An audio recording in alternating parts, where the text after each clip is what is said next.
যাও আর কে আসবে করে আসো না স্যার এসে আপনারা করবেন আমার কথা মনে করেন আমরা তো স্যার ছোটই আছে তোমার কেউ আছে ভিতরে লোক আছে না স্যার লোক থাকলে গোপনে করা এই ভিডিওর কোয়ালিটি খারাপ হলেও এর ভিতরে ঘটনা কিন্তু অনেক বড়।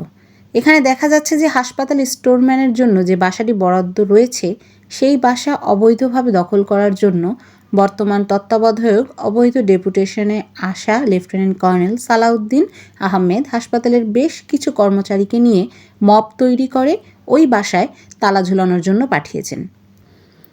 ইতিমধ্যে তিনি একাডেমিতে কর্মরত বিভিন্ন প্রথম শ্রেণীর কর্মকর্তা যারা পরিবার নিয়ে একাডেমি এলাকার ভিতরে নির্ধারিত আবাসনে বসবাস করেন তাদের উৎখাত করার পায়তারা শুরু করেছেন এবং অনেকের বাসায় জোরপূর্বক তালা ঝুলিয়েছেন। এখানে দেখুন হাসপাতালের পাশে এই বিল্ডিংগুলো হলো হাসপাতালের ডাক্তার, নার্স ও কর্মচারীর জন্য করা আবাসন। বর্তমানে অবৈধ তত্ত্বাবধায়ক সম্পূর্ণ অবৈধভাবে এই আবাসনগুলোর দখল নেবার চেষ্টা করছেন। তার কাজের ধরনের সাথে ইসরায়েলি দখলদার বাহিনীর খুব সুন্দর মিল পাওয়া যায়। এই ভিডিওতে দেখুন অবৈধ এই লেফটেন্যান্ট কর্নেল তানহা হাসপাতাল থেকে প্রাইভেট প্র্যাকটিস শেষ করে পার্কিং লটে সরকারি গাড়ির জন্য অপেক্ষা করছেন।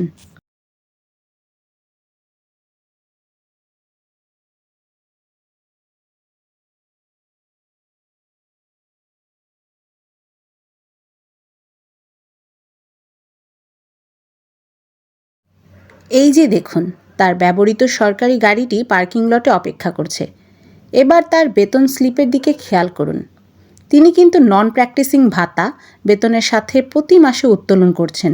সামরিক বাহিনীর ডাক্তার হিসেবে কর্মরত একজন কর্মকর্তা যখন নন প্র্যাকটিসিং ভাতা উত্তোলন করেন তার অর্থ তিনি ঊর্ধ্বতন কর্তৃপক্ষের কাছে ঘোষণা দিয়েছেন চাকরির বাইরে তিনি কোনো ব্যক্তিগত প্র্যাকটিস করবেন না। এটি সরাসরি ঊর্ধ্বতন কর্তৃপক্ষ ও রাষ্ট্রের সাথে প্রতারণা। এর জন্য তার বিরুদ্ধে কঠোর বিভাগীয় ব্যবস্থা নেওয়া প্রয়োজন।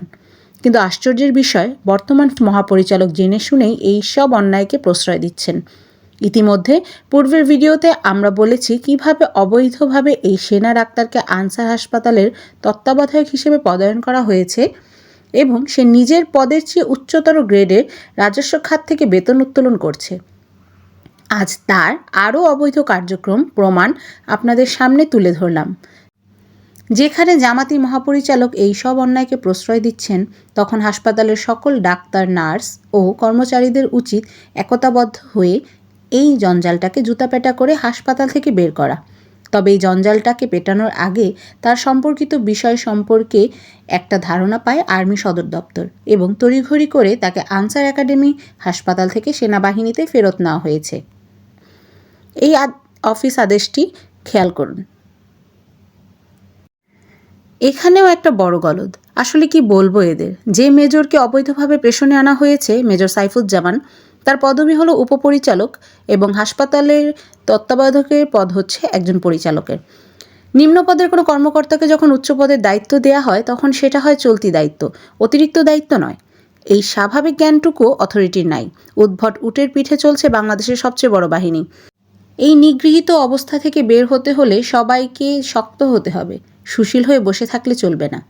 এসব অযাচিত অবৈধ সামরিক ডেপুটেশনের শেষ দেখতে হলে সমন্বিতভাবে হাসপাতালের সকলকে এগিয়ে আসতে হবে। সকলে মিলে এই জঞ্জাল সরানোর কাজে হাত দিতে। তাদের অবৈধ প্রেশন নিয়ে প্রশ্ন তুলুন, নিজের পদের চেয়ে উচ্চ পদে বেতন উত্তোলন নিয়ে প্রশ্ন করুন, তাদের অসহযোগিতা করুন, প্রয়োজনে অফিসকে অকার্যকর করে দিন, ওদের জীবনকে করে দিন দুর্বিষহ। মনে রাখবেন, এসব জামাতের দোসরদের সরাতে সমন্বিত অসহযোগিতা ও আন্দোলনের বিকল্প নেই। সবাই এক হন।